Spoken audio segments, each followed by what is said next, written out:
Coming up on today's show. Having an organized closet is just one space that just makes me so happy, and only I get in there. Closets are one of those things that are kind of a personal space. You know, you don't, when people come over to your house, you don't show them your closet. Sometimes people like to pile stuff in. Something that people don't talk about a lot when they're cleaning out their closets is to really think about what you're dressing for before you even start. 5 essential tips for clearing your closet today on Keeping You Organized.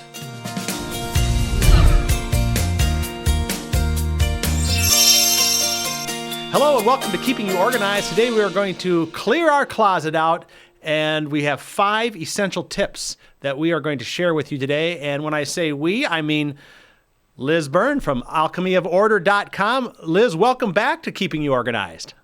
Hi, John. Thanks and good to be here. Good. We're glad to have you. Good to be here too. So that's great.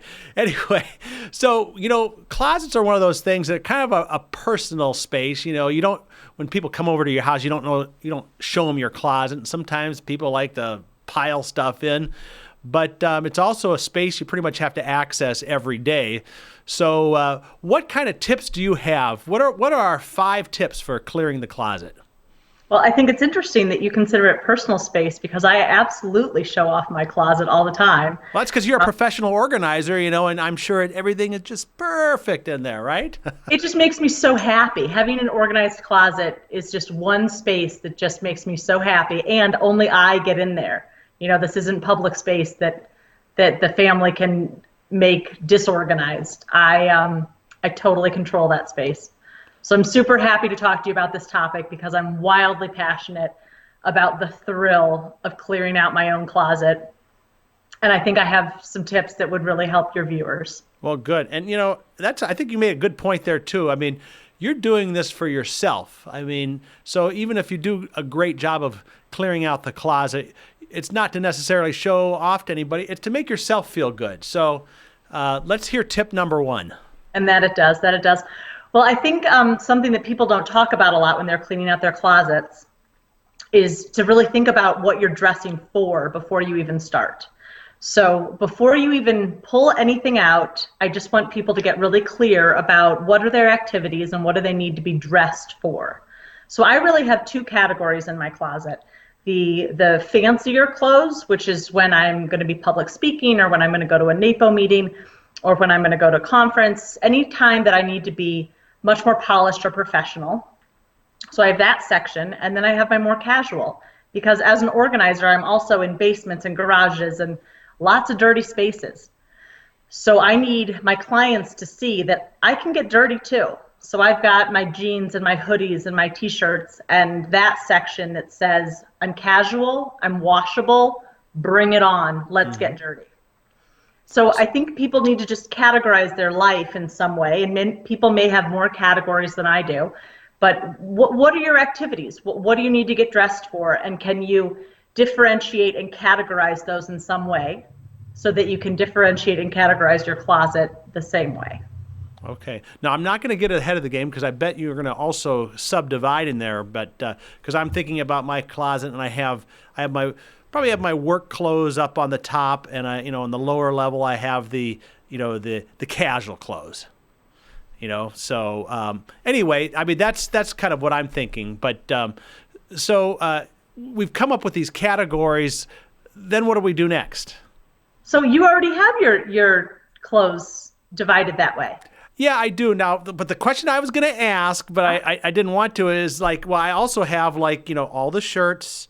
And then I have the short sleeve shirts, the long sleeve shirts, the pants, the vests, things like that. But I don't want to steal one of the other tips either, That's actually not one of my tips that I would mention here, but I'm glad you mentioned it. So a little subcategory of what we're talking about, a little parentheses, is that within those categories you do have all your shirts together, all your pants together. Okay.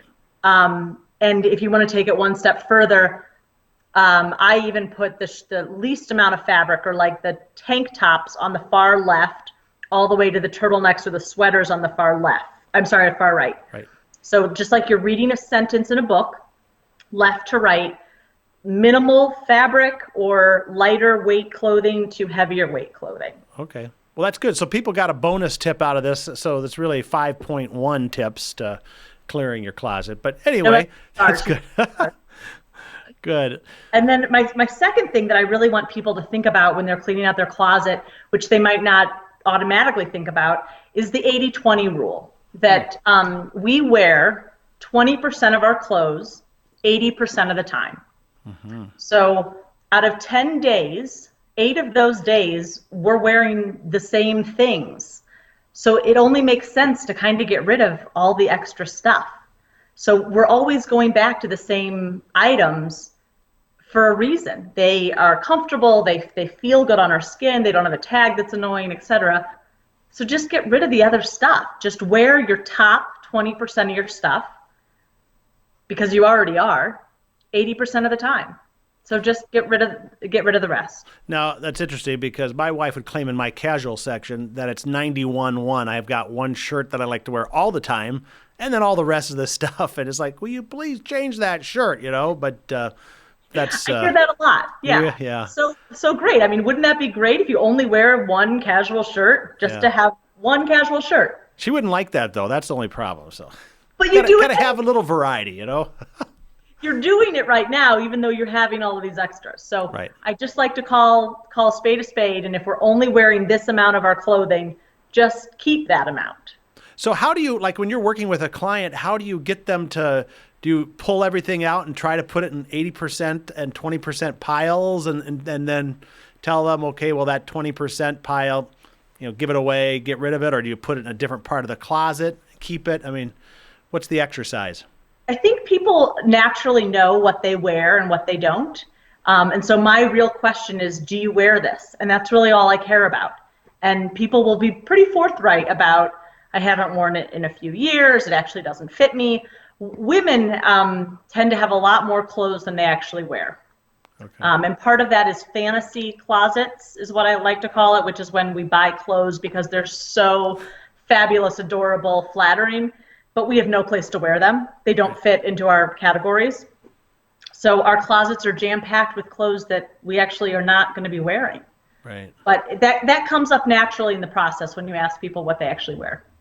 Okay, so we got our categories set up. We've got our 80-20. Now what's next? Yes. So the third tip is that you should only keep things in your closet that follow the 3 Fs. So my rule of the 3 Fs is that it has to fit you, it has to flatter you, and it has to make you feel good. Okay. So starting with fit, I know it seems obvious, but everything in your closet should fit you today. Mm-hmm. Don't give me this in 5 pounds. Ooh. Don't even keep non-maternity clothes in there if you're pregnant. Everything in your closet should fit you today. Okay, that's a tough one for me to do, because I know I have a couple things that, in 5 pounds from now, I would really like wearing this. It just doesn't quite fit right now. But every time you look at those clothes, you're thinking, I'm not good enough on some level of, I should get there. And just energetically, terrible. Get it out. Now, you don't say put them in a box like that you store somewhere as a goal, like someday I'll be able to do that, or just kind of get rid of them? The best thing is to just get rid of them, to just say, I will be there someday and I will treat myself to some new freaking pants. Okay. That's not one of the F's, would be though, right? To put them No, not 4 F's, just 3 F's. Okay, good. Second best would be to put them in that box, but then label that box with a date. Okay. Not when I lose 5 pounds, but if I do not lose 5 pounds by this date, I'm just not going to lose the 5 pounds, and it's okay. Right. Okay.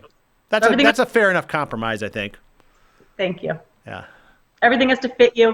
Everything has to flatter you. And that means that wearing this outfit makes your body look more in balance, top-bottom balance, than without this item of clothing. So it's not about making you look skinny. It's just about making you look in balance, which is what we perceive as humans as attractive, is when things are in balance. Okay. So there's a great book called The Science of Sexy. And he really takes away this image of, he's a designer in LA and helps people look fabulous, stars and famous celebrities.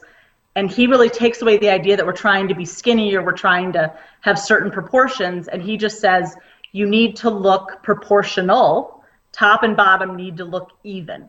All right. So when I say flatter, I mean it has to flatter your body type and make your body look better than it would if it were naked. Okay. Great.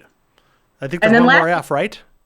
There is. It has to make you feel good. Yes. So that means that when you put on this piece of clothing, you're not having to suck in all day, or you're not having to rearrange how it fits on your neck, that this item of clothing fits you in a way that makes you feel good, and the colors make you feel good, and you feel confident and just radiate your joy all day long. Right. So we're talking about a lot of emotions here too. So your clothing really has to take part in your emotional life as well, rather than just being straight practical. I don't think anything really in this world is straight practical. Okay. Okay, great. Well, listen, okay, so we've covered the three. We're going to take a quick break right now, and when we come back, we'll get the other two tips on essentials for clearing your closet. We're with Liz Byrne from alchemyoforder.com, and we'll be right back. In a world of information overload and desktop chaos, there's a force that brings order to the workspaces of productive people. Coming this summer to anyone who wants to be organized and perform at their best. Viewables.com, the only place on the internet that lets you instantly create, print, and save your file labels. Go to Viewables.com from any computer. It's fast, it's easy, it's free. If you want to control your paperwork, then the solution is obvious. Viewables.com by Smead. Coming this summer. We are back now on Keeping You Organized, talking about the 5 essential tips for clearing your closet. Joined by Liz Byrne from alchemyoforder.com. Liz, where are you located? I'm in Boulder, Colorado. Boulder, Colorado. Okay, beautiful country out there. And of course, the closet we're talking about today, and we touched on this before the break, is a personal space. So a lot of these tips, we're accomplishing this because we're doing it for ourselves, unless, of course, it's a showcase closet like yours where you're showing your friends. But so let's recap. Let's go through the first 3 tips that we did, and then we'll cover the last 2. So number 1 was? My first tip is to really think about what you need to be dressed for in the world before you even start culling out what you don't want to keep. Okay. Because you really think about what you need to wear out of the house before you start limiting what you're keeping. Okay, so that's the categories, and you might have casual and work or whatever the 1 or 2 or maybe 3 categories would be. Yeah, casual and work I think are fine. Okay, so number 2. Number 2 is to think about the 80-20 rule. Okay. That you wear 20% of your clothes 80% of the time. Okay. So really understand that you're keeping a lot of stuff that you're not wearing. So just pare it down to the stuff that you're actually wearing 80% of the time. And we had a little caveat in there. We negotiated that those of the 3 Fs, I should say, does it fit? If it's going to fit in 5 pounds, we maybe put it in a box, but we have to do it by a certain date. Otherwise, it's out, right? You're jumping ahead to F number 3. Oh. Or I'm sorry, to tip number 3. All right. Okay. All right. First Sorry. tip is the, know what you're dressing for. Yes. Second tip is 80-20 rule. Third tip is the 3 Fs. That's 3 Fs. Okay. That's why I wanted to recap here. Okay. I have short attention span and short memory. So, okay. So the 3 Fs are? It has to fit you, it has to flatter you, and it has to make you feel like $1 million. Okay. Great. And the caveat for the fitting is that if it doesn't fit you now, you can put it in a box, but I really recommend you put a date on that box, not just a when I lose 5 pounds note. Right. Otherwise, the box will never be opened, right?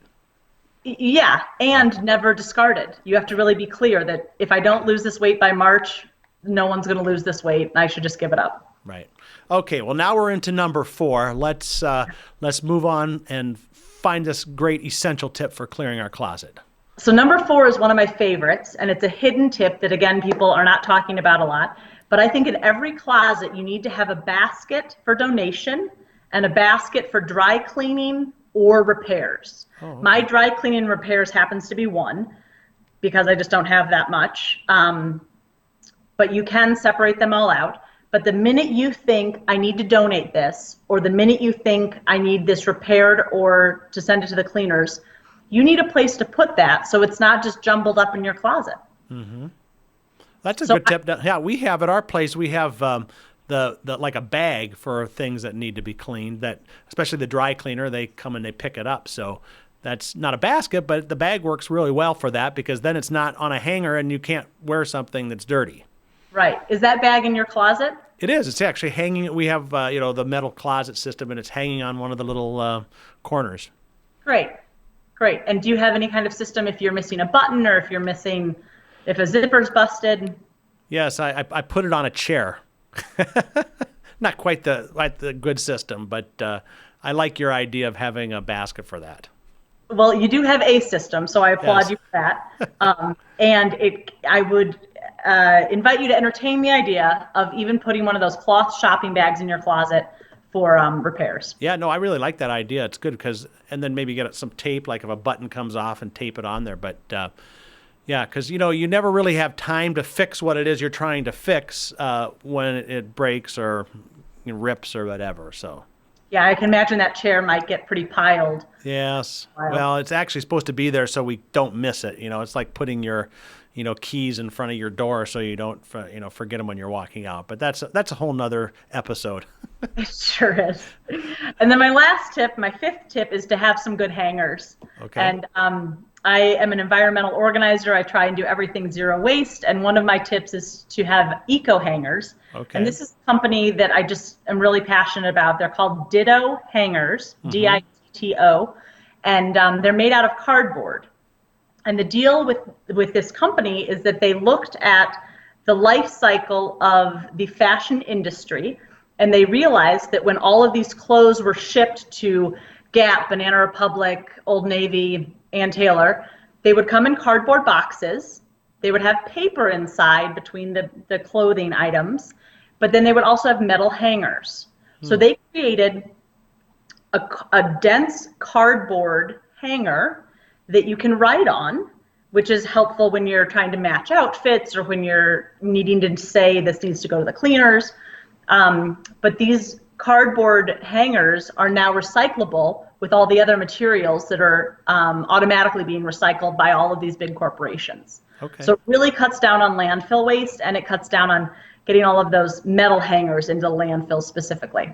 And do they have do they last, how long? I mean, will they last a long time, or do they kind of, lose their strength after a few years, or? I've had mine for 2 years, and they seem great. For the wear and tear that I have on my clothes, they seem very dense. I can't imagine. I never thought this seems flimsy.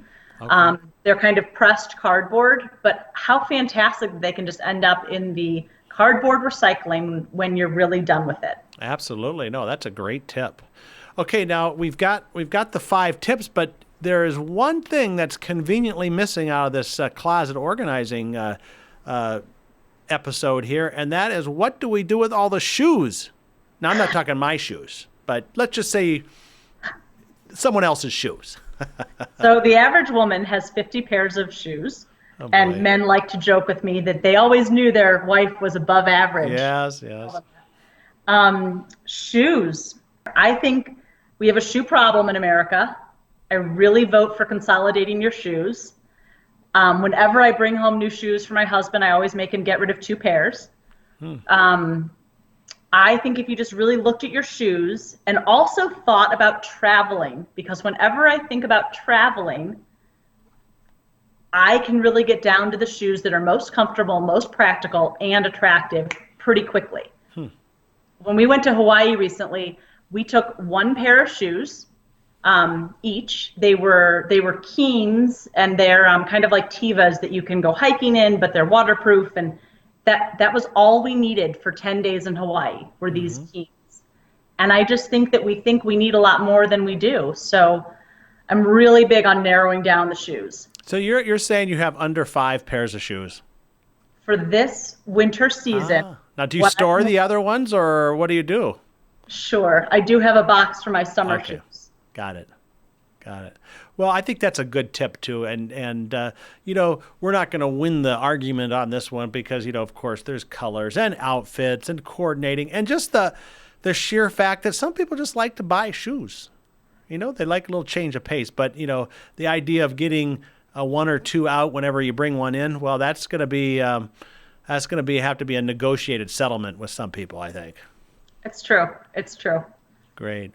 Well, listen, we're just about out of time. I want to give you the opportunity to tell people what you do, what kinds of clients you work with. Do you work just locally? Do you work nationally, virtually? Tell us a little bit about Alchemy of Order, and how can we get a hold of you? Yeah, so I have a website, alchemyoforder.com. I am starting to do some virtual national organizing, so that means that I'm working with people through Skype and just doing some coaching and visually looking at their spaces. I am here for anybody that has any questions, and I have lots of NAPO friends that I recommend across the country if I can't do it myself. All right, so it's alchemyoforder.com, and you're out of Boulder, Colorado. Correct. Great. Well, Liz, thank you so much for all the information you've given us on this podcast. People can also go to our podcast page at smead.com/podcast and look at your earlier episode in season 2 and look up healthy habits of organization and learn a lot more about you in that and some other great tips. And I'm sure we'll have you back again on the show as well. This was great. Thanks so much. All right. Liz Byrne, alchemyoforder.com. Now you have all the essentials that you need to go and clear out that closet. Now go do it, and we'll see you next time on Keeping You Organized. Coming up next time on Keeping You Organized. Kim, what are the steps to getting ready for spring cleaning? I guess, some people just get overwhelmed by the whole fact, but if you're working with a client, how do you get them ready for spring cleaning? I agree with you that it is a mindset that we've got this term, and I don't know if it's a marketing term or where it ever came from with spring cleaning, but I do agree that it's a mindset. So a lot of people think, oh, it's spring cleaning, I'm going to try to get myself all together now. But I also think that it might be leftover resolutions that just didn't quite happen. And so in terms of how do you get ready to get ready, I think that you have to think of both the tangible and then the intangible. So one of the first things I do is ask someone to think about, okay, what are all the tangible things and things you could touch in your life that you need to start to think about either decluttering or downsizing or taking out because you may be putting things away from the winter. I think one of the first tools that I would make sure that all of my clients have are set sort of checklists or to-do lists for different areas of the house.